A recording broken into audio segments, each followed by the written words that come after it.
O Arthur, eu, o Daniel Sbang, o Fred Thorne, o Jeremiah e o John. As tropas bateram em retirada. Não sobrou munição. Ficamos esperando a cavalaria chegar para acabar com a gente. Enquanto isso, o Jeremiah disse que devíamos cantar no meio do inverno sombrio.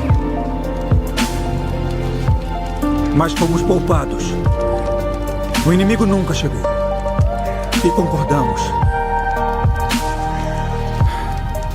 que tudo o que veio depois foi lucro. Quando nossa hora chegar, todos vamos lembrar.